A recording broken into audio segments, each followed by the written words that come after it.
So, it's the end of a long day, so I hope we will get your attention for, let's say, 15 minutes, 1 hour, and then you're off. You can go to visit The Hague, you can go party, you can do what you want, but enjoy, because it's a beautiful city. Because it's my former hometown. I just moved this summer to another place, but I can tell you it's a good place to be. Okay, welcome. My name is Bert Groen. I'm from Movisie, the Dutch Knowledge Institute on Domestic Violence, Sexual Violence, and I'm a senior consultant on those topics.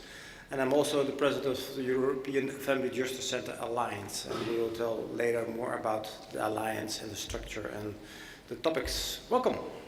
Sorry. No, you just started. You didn't miss anything. We're just finishing, wrapping up.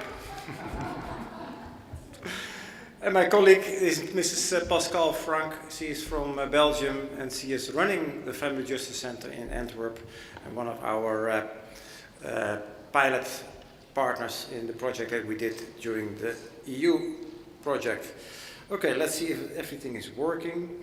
What we will do is we'll tell you something about the Family Justice Center principle. What is a Family Justice Center? I think that perhaps most of you already know what a Family Justice Center is, but for those who don't know what a Family Justice Center is, we will more focus on, okay, what's the core business of a Family Justice Center? We will tell you something about the experience with the Family Justice Center, with the project that we did in the European Union. Pascal will tell you something about the experiences in Belgium, in Antwerp. Unfortunately, there was also a third participant from one of the centers in the Netherlands, but due to all kinds of obligations, she was not able to come. And we will finish with the movie, and that's a movie about, let's say, 12, 13 minutes. And that's a movie that we made especially for this project after the end, and it's not only professionals but also survivors who will share you their stories and share their experiences with the family justice centers in Europe. So let's hope, and then we will have some time for discussion, questions, recommendations, because we are open for everything. It's not that we are presenting a model that we say, well, this is it. Of course, we think it is. No, it's one of the things, one of the tools that you can use in the approach of domestic violence, sexual violence, and child abuse. Okay, what we see in the last 10, 15, 20 years, and I'm also talking for my country, the Netherlands, that the multi-agency approach has shown encouraging results. We did lots of good work in the last 10, 15, 20 years. But still, what we see that there are some major obstacles. One of them is that survivors, we tell victim survivors, I will try to talk today about survivors. In many cases, they have to travel from one place to another place to another place to seek help and support that they need. And they also have to tell their stories over and over again. And those stories, the horrible stories, you can imagine that every time you have to tell the story, it can be a new traumatic experience, especially for young people. Telling horrible stories over and over again means again and then again a traumatic experience. And that's one of the things that what we see is that a lot of women who are seeking help are quitting their efforts to seek help because of these things, because of the traveling and the fact that they have to tell over and over their stories again. Another thing, and I think that most professionals working in centers, I think they recognize this picture. Lots of brochures, folders, whatever you call it, but they are not the answer. It's almost impossible for victims and survivors to navigate through all the systems that we have. And I won't show it now, but there's also a map that shows how complex the navigation systems are for victims and survivors through the whole area of support and seeking help. And it's not only for survivors, also for professionals. It's sometimes, in many cases, it's very difficult to see, okay, where should I go to? And that's why we say more brochures and referrals are not the answer. The Family Justice Center. What is the main feature of a Family Justice Center? The core thing is all services that survivors need are under one roof. So you can call it the one-stop shop principle. And I think that the one-stop shop principle is not something new. It's something that is already done in other areas, not only in the domestic violence, but then also other areas. But all services are under one roof. Also very important, it's survivor-driven. And that means that the needs of the survivors, adults, children, they are number one. They are the core business. It's also an easy way of locating organizations and services together. And you saw before at the brochures, there are so many organizations working in this field of domestic violence and sexual violence and child abuse. And the thing is that bringing them together is an easy way of locating them. It also reduces traveling and the waiting time. Traveling to what I told you before, to that organization. Family Justice Center is one place. Another thing, it avoids repeated descriptions of the own situation. And I mentioned it before, telling your story over and over again. Interdisciplinary cooperation on an individual case-by-case basis. So it's focusing on the individual. It combines security-related information. And that's always, I know, a very delicate topic. Privacy and how to share information with professionals among them from different organizations is always a very delicate topic. And security is assured, and that's always the privacy is something that you have to be aware of. There are laws, and every country has its own law about how to share information, how to be aware of the privacy protocols. You can do a lot, but you have to do it in your framework of your law. But the thing is that working together gives also professionals the opportunity to share information. And what we see is that there are a lot of incidents that happened, killings that happened. And after reviewing the incidents, what you see in many cases, there was a lack of information. There was enough information, but it was not brought together. It was fragmented. It was over there, it was over there. And all those pieces didn't show any code red or whatever you call it, but didn't show any danger. But combined, then you can see, well, this is a heavy case, this is a severe case. So it's very important, but privacy is always secured. It's also a quick convening of a security conference and the improvement of interventions. What we see in the Family Justice Center is that the interventions, they improve, they get better. And it's not that we as professionals think that it's better, also the focus group from clients, they say, well, we are served better, we are helped better. And I think that is very important. Well, what is a Family Justice Center? I just explained already. It's a multi-agency, multidisciplinary service center where public and private agencies assign staff members on a full-time or part-time basis. And their core business is to provide service to survivors of domestic violence and their families from one location. And the good thing is that a Family Justice Center is not something new. It's something that only brings the professionals together. The professionals are still working for their own organization. The only difference is that they work on a different place. And I visited many Family Justice Centers in the United States. And the funny thing is that police officers, they are always very, let's say, afraid of working on another location than their police station. And I'm a former police officer, so I know the feeling that a lot of police officers, if they have to work on another place, they are quite scared because it's not their environment is the police station, the police office. And the funny thing is when you talk to the police officers working in the Family Justice Center, by example, in the United States, they are so proud to work there. They are so happy to work there because they learned to work with other agencies, they work with social services and other health services. So the thing is that they are still working for their own organization. The only thing is different is that they're working on another place. And the overall goal of the Family Justice Center is to ensure that survivors of domestic violence have access to all the services that they need in order to enhance their safety, because safety is the number one, it increased safety for the victim, but also increase the accountability of the offender, because perpetrators are always held accountable for their actions. We never accept domestic violence. The second slide is that it acts from one location in order to reduce the number of times survivors must tell the story. I told you before. And the core business is the safe place where professionals come together and survivors come first. And I think that's crucial. The guiding principles are, for the Family Justice Centers, quite important, because those are the guidelines that we are in the framework that we are working in.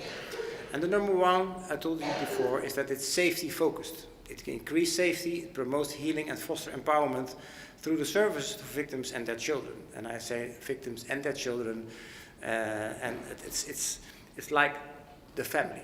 We are focusing not only on the victim, the survivor, but also on the whole system and on the family. It's victim-centered. It means that the victim is number one. If the survivor is number one.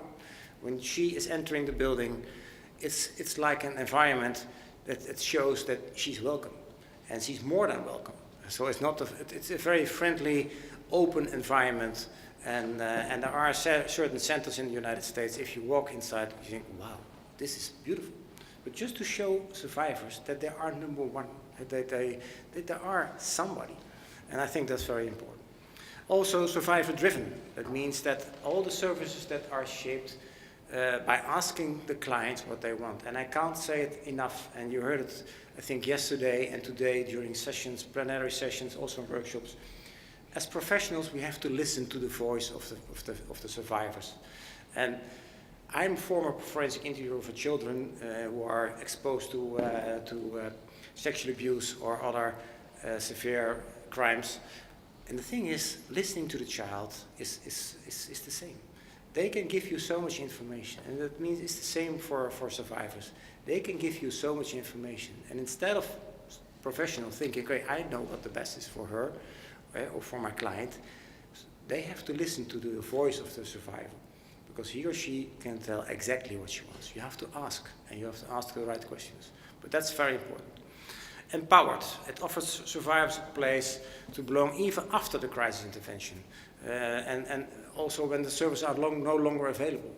Look at the experience in the United States is they come back, they stay, they come to, there's a coffee room, and they share experience, they talk about other things, but they also are helping other clients, other women in similar situations. Relationship-based. That is the close working relations between all the agencies who are on board and also not on board, because it's not that all organizations are working in the same place. There are also, we call them the on-site partners. There's also a group of off-site partners, organizations who are participating in the whole area of the Family Justice Center, but working not only in the place where they are situated, but in another place. And last but not least, the offender accountability. Offenders, perpetrators, what I told you before, are always held accountable for their actions. It's never that working with perpetrators doesn't mean that you approve their behavior. Their behavior is bad, and they should know that their behavior is bad. But I think that working with perpetrators is something, it's discussable. I know on a global scale, not everybody is fond on working with the perpetrators, but we think that working with the perpetrator, working with the family is crucial. But always they are accountable for their actions. Okay, the international context. Well, the first Family Justice Center was created in San Diego in California, 2002. And I was lucky to visit in the mid-2000s the Family Justice Center in San Diego, and that was for me an eye-opener, where I saw, wow, this is good, this is something that works.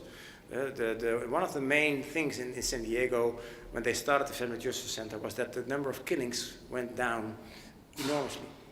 And you always ask the question, what does it have to do with the Family Justice Center? Well, there was a time that the Family Justice Center in San Diego wasn't that good. Bad leadership almost meant that it was fallen down, and the number of killings went up. And after restoring the leadership, it went down again. So there is a certain connection. Well, you see the number of the Family Justice Centers in outside of Europe. In Europe, we started the project with the help, the support of the European Union in 2012 with Belgium, and Pascal will tell more about it, Italy, Warsaw, the Netherlands, and Germany, Berlin. And now there are already 9 Family Justice Centers in Europe participating in our project.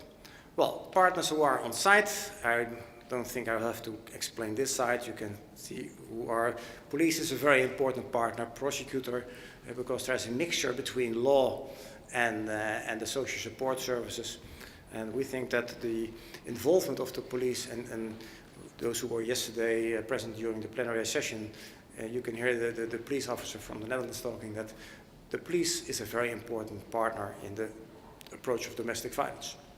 Shelters, same, they are crucial. And it's not, that's something that is sometimes on the discussion, and I know currently in Germany there's a discussion between the Family Justice Center in Berlin and the shelters in Berlin, that sometimes they are afraid that the Family Justice Center is taking over their work. That's absolutely not true. They are not taking over their work. The shelters have a different scope. And a Family Justice Center is not a place where victims are staying overnight or for a long period. And there's a close connection between the Family Justice Center in the United States and the shelters. A close cooperation between them. Because I think that you need each other. It's not that you are opposite. No, you are part of the system. And everybody has his own task. So shelters are absolutely crucial also in the success story of this whole approach of domestic violence. So it's not taking over, it's joining, it's together. Well, another slide with partners in the Family Justice Center. Well, what I told you before, we have 9 locations in Europe at the moment. And you can see that it's Croydon, London, Italy, and also in Ireland, Northern Ireland, Derry is a place where it's a Family Justice Center. Well, in 2013 we had the kickoff. You can see the picture. This is, now I'll show you some slides with Family Justice Centers in Europe. This is the Netherlands. You can see Germany. Well, this is Venlo, also part of the Netherlands, and you see the colors there are so, it's friendly. It's a friendly, some people say, well, it's too colorful. That's always, taste is always something, it's discussable, but the thing is, it shows you that yeah, it looks nice, it looks good. Now, in Italy, in Milan, this was the official opening last year, and now this is Northern Ireland, Derry. Now, you see the workplace, it's an open space, and that means that all the professionals are mixed, they are working together, and of course they have their own offices, and there are private places where you can talk with survivors, but the thing is that the workplace is quite open. So it means that it's... Huh? This is Antwerp. This is Antwerp. It's quite easy to and I must say, as a former police officer, I was a member in my time when I was in the vice squad, when I worked with sexual assault cases. Then we had a team with social services, health services, the municipality, and I must say, sharing information with each other and supporting each other, because everybody has his own skills. As a police officer, you know about the law, but I don't know anything. I know a little bit about healthcare, but the person from the healthcare system can tell more about, okay, what can we do and what can we give, what kind of support can we give. So that's sharing information for me, that was the best time to work, because you can learn so much from each other. Okay, the client room in Antwerp, also very colorful and friendly. Malmö, Sweden, and these are volunteers, because volunteers are also crucial in the work of the Family Justice, and perhaps Pascal will tell you later a little bit more about it. The voices. And the voices, and I can't explain it too much, the voices are the survivors. And I know in the United States, and every time when I go to the United States and I'm attending a conference, then I try to get in touch with the voices, but they are so powerful. And they give you so much energy to keep up with this work. And I think that their information, their experience, we can learn so much from them. And I can't address it, every time I'm telling it again, listen to them, because they are absolutely willing to share. Medical forensic unit is there. Kids rooms, well, this is in San Diego, you can see it's decorated with the Disney funding.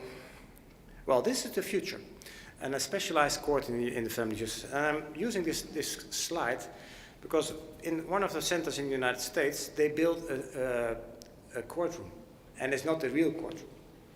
Hopefully they hope in the future that it will be a courtroom, but now it's a practice room. And it means that they train women who are going to court how to deal with it, how to deal with the judge, how to deal with all the people who are there. Just because one of the most frightening places for victims and survivors is court. because and I think that you as professionals, you know what I mean. So they train survivors. Okay, this is a court. Those people are there. This is the judge, and I think it's very crucial, and I think it's a very, important element in empowering women and helping them to get back in their own lives and support them. So it's a future. Well, the main results and advantages of the Family Justice initiative that we did in Europe is that survivors don't need to tell the story to many different persons and agencies. And what I think is that the security is increased within the Family Justice Center. Security for the victim is increased within the Family Justice Center. And also there's a much quicker response. And these are not things that we have made up ourselves. These are coming from the focus groups that we did from clients who had reviewed the work of the Family Justice Centers in Europe. Another thing is that survivors are treated with respect and understanding by all workers. And I think that, that says enough. And professionals learned more about the possibilities of other colleagues and other agencies. So we created, after the project ended in 2015, this year in January, we created the European Family Justice Center Alliance. And that's a central platform for the existing family justice centers in Europe, but also we want to support new initiatives in Europe, because we already had contact with municipalities, countries who say, well, we also want to think about a model like this. And so as a Family Justice Center Alliance, we try to give support and cooperation and to strengthening the work of the network, but also developing materials for training and all kinds of stuff. Challenges are also there in Europe, and the main challenges are that there's a different level of approach in each country within key stakeholders. And I'm doing a lot of international projects, and I know from experience that there's a big difference in countries when it's coming to the approach of domestic violence. Also, the legislation and the frameworks are different. Financial participation and commitment of the governments are different. So you have to deal with that. And these are challenges in Europe. Had to go, we say, well, let's see if it's possible to get a united approach in Europe. We have a lot of information, a lot of knowledge. Let's try to keep it together and to get it together, because together we are strong. Okay, now I want to give the floor to Pascal. Yeah, whoops, that's too fast. Thank you, Bert. He gives me a good platform to start off. In Antwerp, we didn't quite start from scratch at the moment we entered the Family Justice Center program. But we had very recently at that moment started a multi-collaboration on high-risk cases. But then we got the opportunity to grow very fast, much bigger, and to have all this family justice idea implemented. So when I go through my story, I will also focus on this high-risk team, because Bert already told a lot of the principles we are working on. We don't have the court yet. I think it will take quite some time in Belgium to reach that on a legal basis, but all the other things are implemented or are being implemented. For example, the voices and the volunteer photos are photos taken in Antwerp. So we are glad we can start in all our family justice idea from the people, the survivors who enter.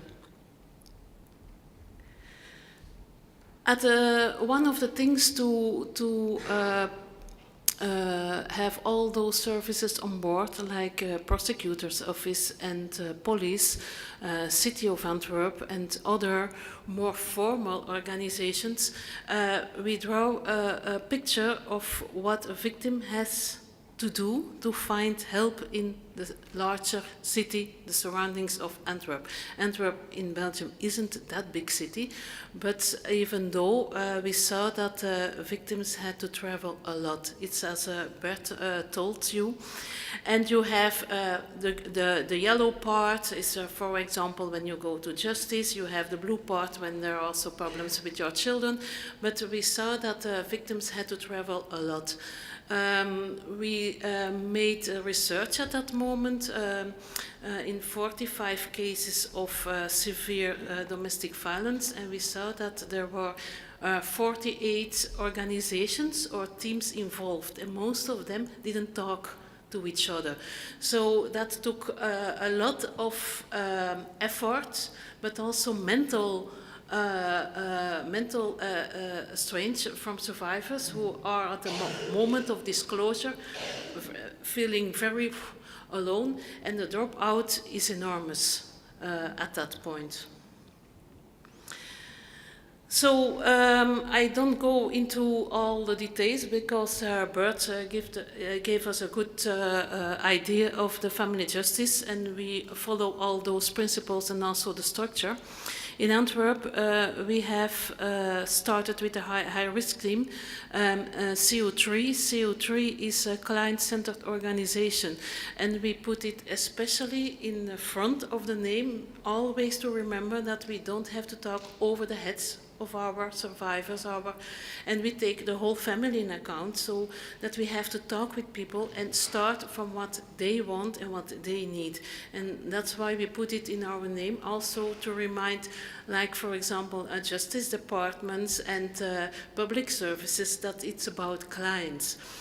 All agreed on that, so we were very happy that we could start from that point on. 3 stands for 3 parties, justice and police, services and local authorities.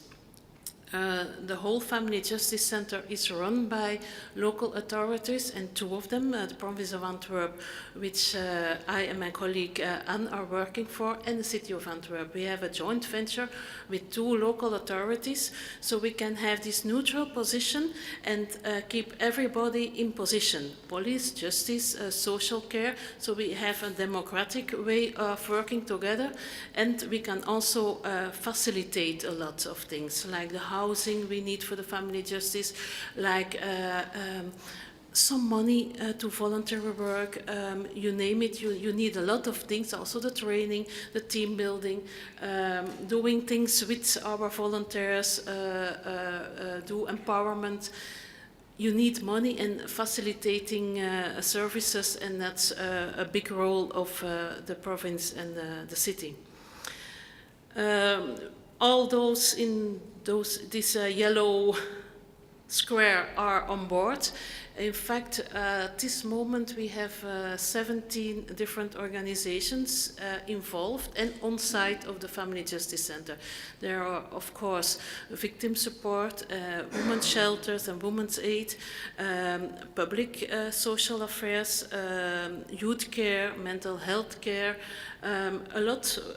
In fact, most organizations in Antwerp who are at some point working with cases of domestic violence are on board.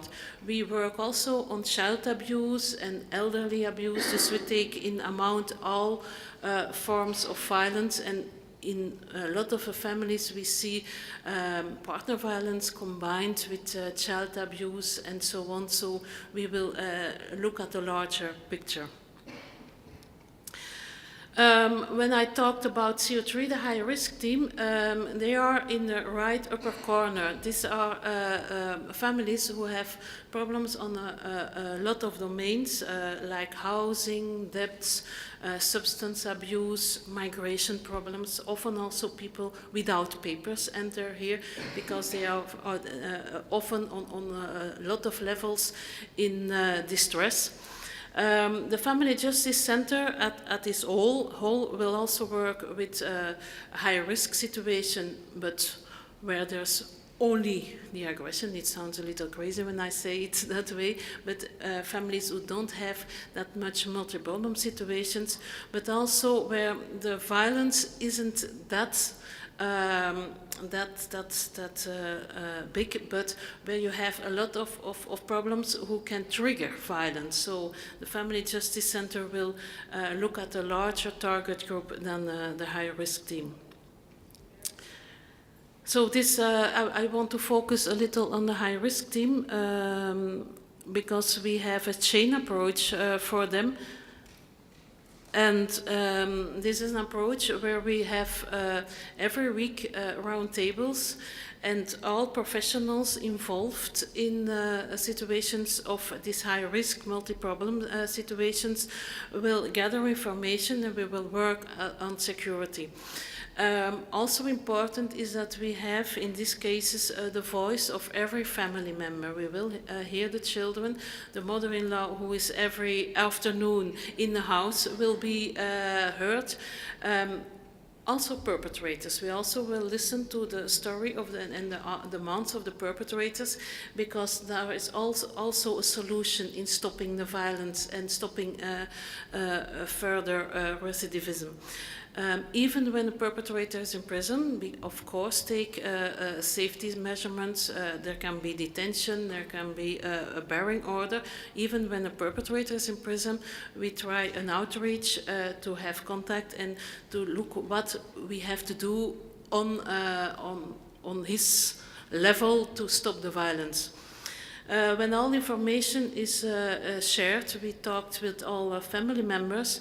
There was a multidisciplinary council, and they will make a draft plan, a plan of action on which domains we should priority work. It can be the housing. Of course, always aggression and safety. Safety comes first.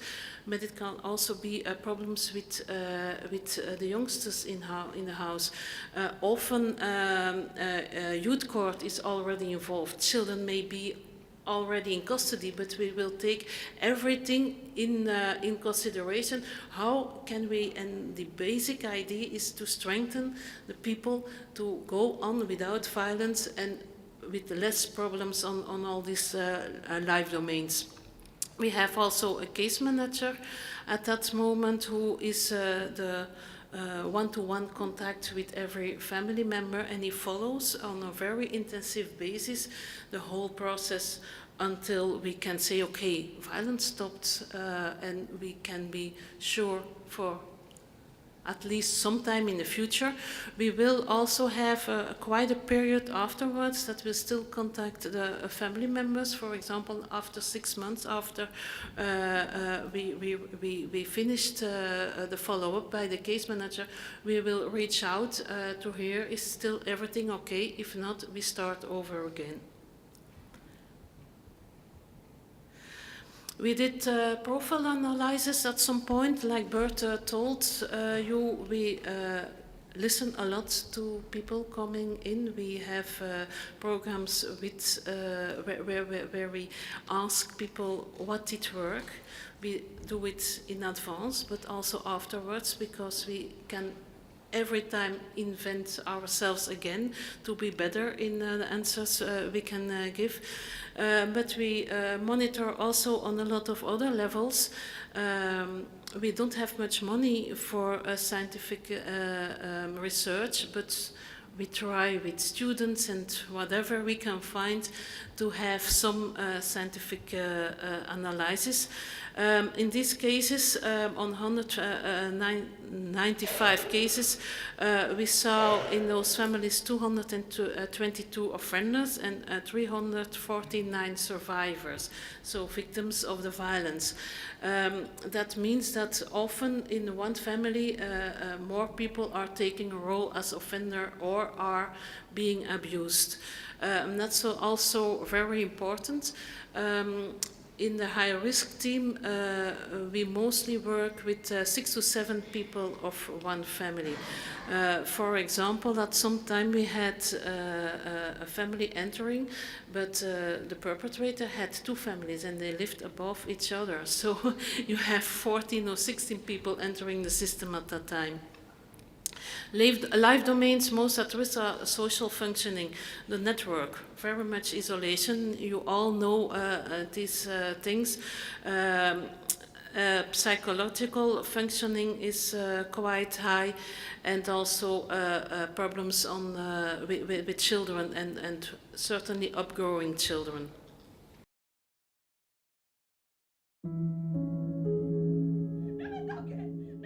Het begon heel leuk. Via chatten heb ik hem leren kennen. بعد هو ورالي واحد الوجه آخر ماشي هو الحقيقي الوجه ديالو. Well, he wasn't actually drinking whenever I left him. He was smoking cannabis. I wouldn't argue. It would be, you would just know he was in a bad mood, his temper. And يعني نهضر معاه الوقيته اللي كنهضر معاه كيضربني، يعني كيضربني واحد الضرب يعني ماشي غير عادي، يعني لواحد الدرجه انني كنوصل فيها حتى للسبيطار، كيجيو فيها البوليس. Myślałam, że to się wszystko zmieni i że mąż się zmieni, a między innymi też chciałam bardzo, żeby mieć rodzinę, bo dla mnie to był cały świat. Mąż i dziecko.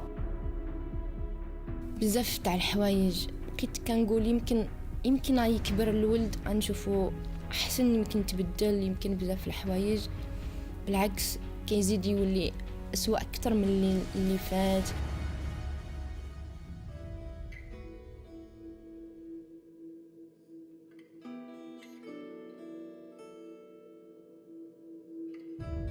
I think it's a problem that is maybe kept under wraps. It's something that's not talked about. I think there's still an awful big stigma around the whole issue of violence towards women in this city. Geweld tegen vrouwen en kinderen in Europa is een immens groot probleem. Het komt heel veel voor. Het brengt ook heel veel leed met zich mee. En naast het leed wat het met zich meebrengt, kost het de Europese Unie ook vele miljoenen euro's op jaarbasis.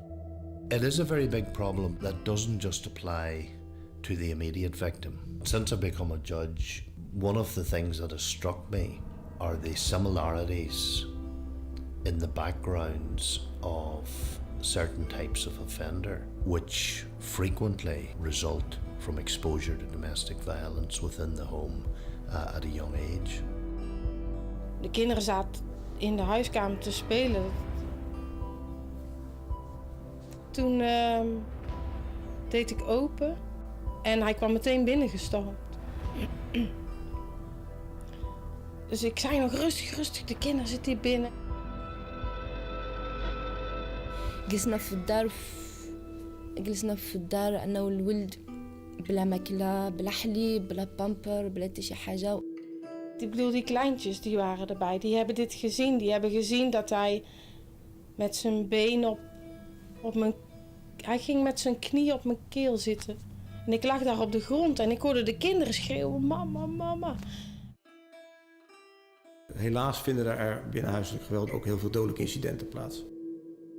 Quite often we'll find that victims maybe tolerate up to 35 incidents of violence before they will actually make a complaint. So there's an awful lot of hidden violence that goes on. The problem is much bigger than we see on the surface.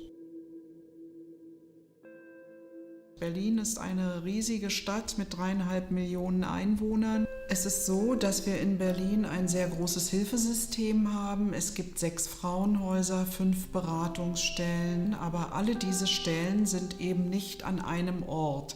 Die Professionellen arbeiten weit verstreut in der Stadt und es ist sehr schwer für die Frauen, die richtige Stelle zu finden, zu der sie gehen müssen, wenn sie Hilfe suchen.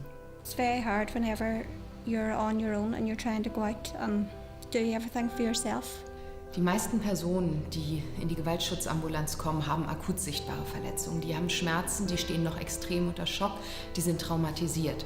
Und in diesem Zustand ist es schwierig, durch die gesamte Stadt zu fahren und verschiedene Orte aufzusuchen und womöglich auch noch immer wieder anderen Leuten die gesamte Geschichte von vorne zu erzählen. Het is iedere keer pijn. Het is iedere keer opnieuw vertellen wat er met je leven aan de hand is. Alsof dat ik het op straat gooi. Voordat het Family Justice Center er was de weg vaak langer tussen het aanbieden van de zorgen en het daadwerkelijk opstarten van adequate hulpverlening.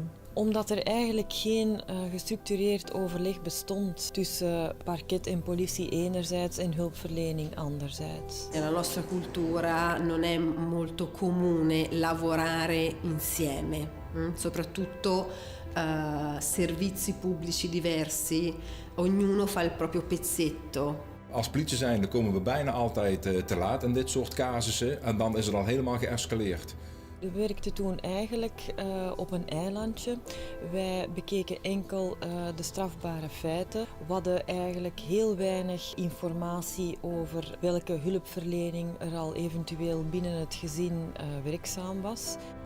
Ja, je kunt inderdaad wel stellen dat het dweilen met de kraan open is, ja. Ik denk dat je sowieso altijd moet kijken naar de best practices. Wat doen andere regio's of andere organisaties beter? 2005, 2006 ben ik voor het eerst in aanraking gekomen met het Family Justice Center model. Ik was op een congres in San Diego en daar is ook het eerste Family Justice Center ontwikkeld. En wat met name mij raakte was het feit dat alles draait om het slachtoffer. Je komt binnen zo'n centrum, alle voorzieningen die slachtoffers nodig hebben om uiteindelijk uit hun verschrikkelijke situatie om daaruit te stappen, die zijn daar. Dat is wat we heel inspirerend vinden in dit model.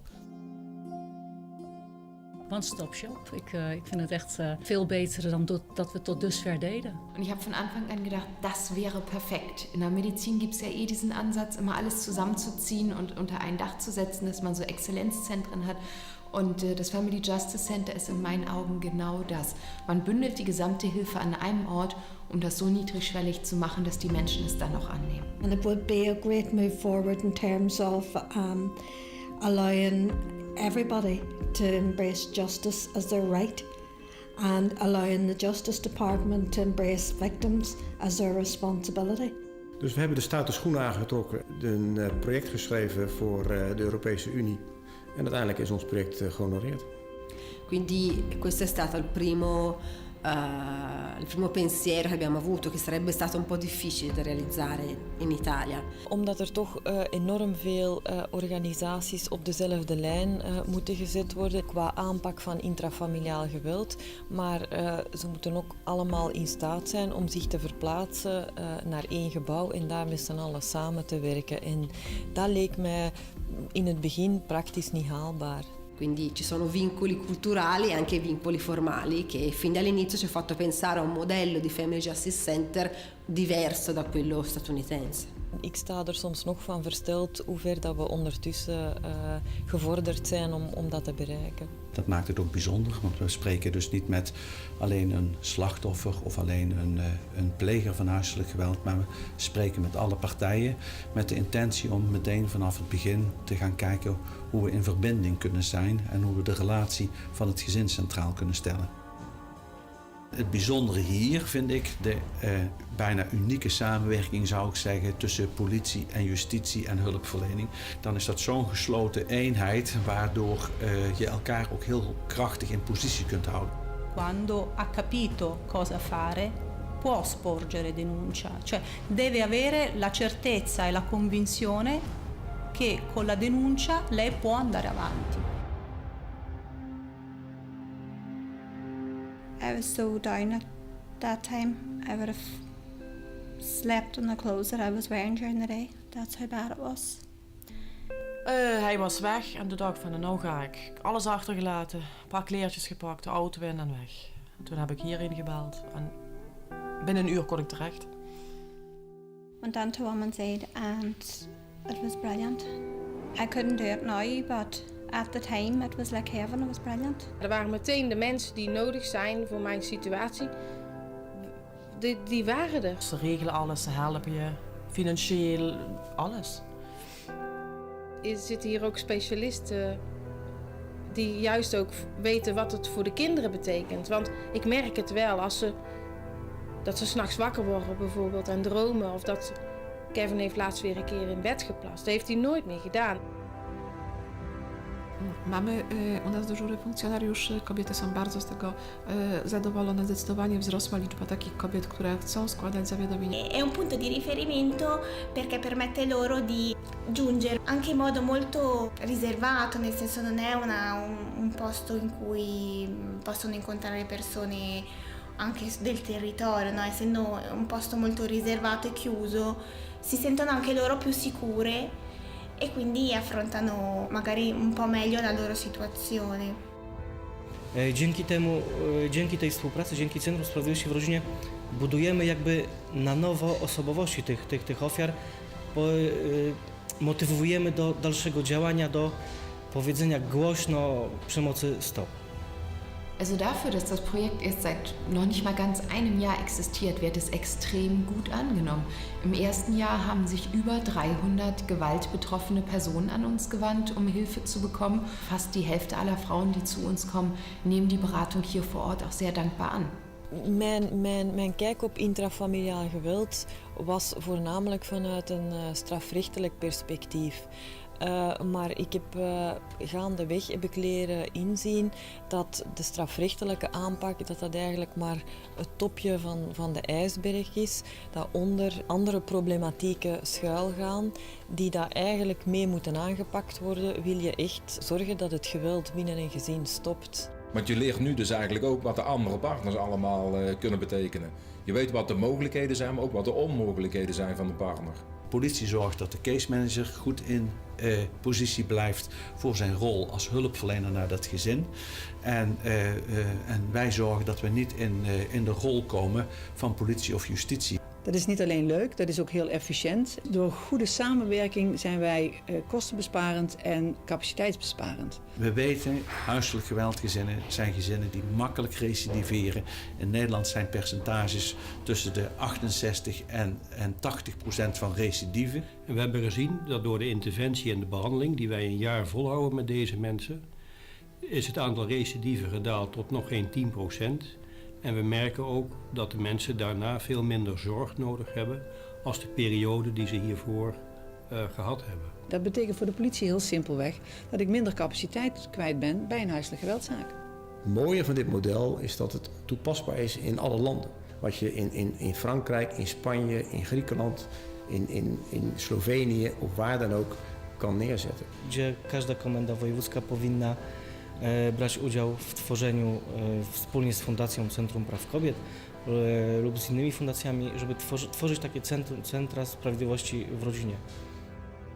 My father said to me years ago when I was leaving and my marriage was, you know, did he hit you? Because I didn't really find anybody else to hit you, and I think that was a very strong message that came back to me at the time. And I think that's one of the things that women and men need to learn, that they are worth more than that, you know, and that they can find the strength to walk away.